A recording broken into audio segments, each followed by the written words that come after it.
Hi, little music lesson today. I'm going to talk about suspensions. So these first two little examples are going to be in G. So that means that going in you should have the G scale.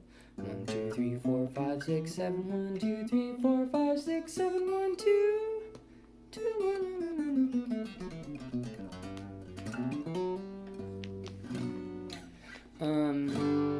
And what you're going to do is you're going to take this G chord, good old G chord, good old Wonderwall, and you're going to play the fourth scale degree. And the fourth scale degree is the C. 1, 2, 3, 4.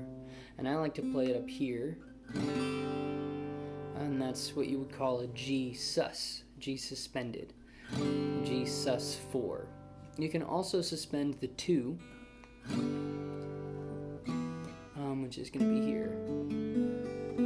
And that's called the 2 because if you start the scale up here, 1, 2, 3, 4, 5, 4, 3, 2, 1. That's the 2, and you're gonna suspend it. Or I love that chord. I use that chord all the time. What is it? Love it. So what does that mean, and when do you use it? A suspension. So a suspension is actually it's a note between two chords that you're going to play. So for example, like I might use a G sus when I'm going to a G, and that suspended note is going to resolve into the G chord. Lots of words, doesn't make much sense when you talk about it, but here you can kind of hear.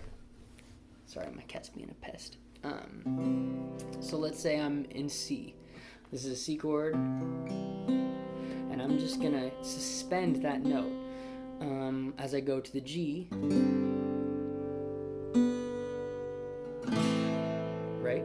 So like that's what we would call a 4-3 suspension, because in G that's the fourth scale degree, C. 1, 2, 3, 4. And it's resolving to the 3. 1, 2, 3. And it's a suspension because it's coming from the chord before. Or, if you were going from A minor, you could do the 9-8 suspension, which is going to be that 9th scale degree of G down to the 8th scale degree, or the octave. Same note. 1, 2, 3, 4, 5, 6, 7, 1, or 8. So, and I'm going to suspend this note.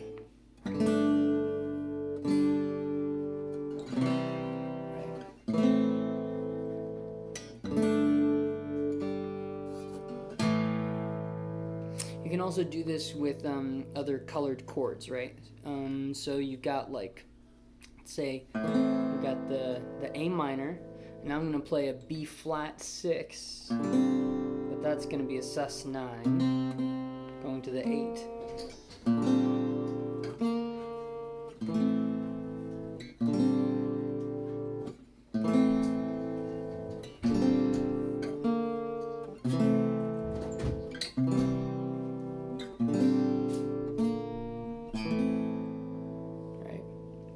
And that's a suspension because it lingers from the previous chord as it goes to the next chord. And that becomes like a color note for that chord.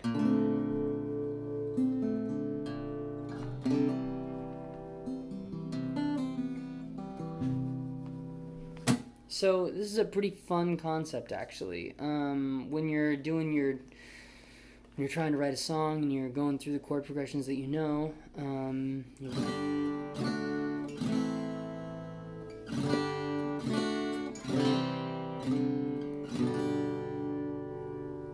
can start saying, alright, well, I'm going to leave one of the notes behind. This is a G, and then instead of going straight to the D, I'm going to leave this note, I'm going to suspend it.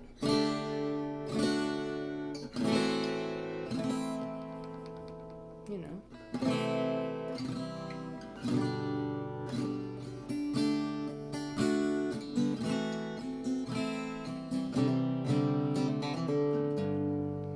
And some of those motions, it can just make for really interesting chords. You hear it a lot in Andy Schaaf, not that particular color, but like let's say you're going here.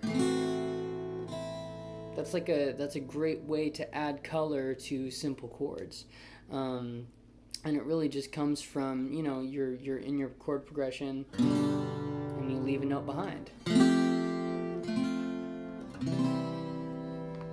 And that was a one that I really like, which is the one to the flat 7. 1, 2, 3, 4, 5, 6, 7. And instead I'm going to play the flat 7 chord there. Flat 7 major. F. So G to F. And I just did a 9/8 suspension to a C. Or a C major 7, whatever you want to do. Anyways, play with this. If it doesn't make any sense, just let me know, and I'll try to clarify for you. Yep, suspensions. Use them.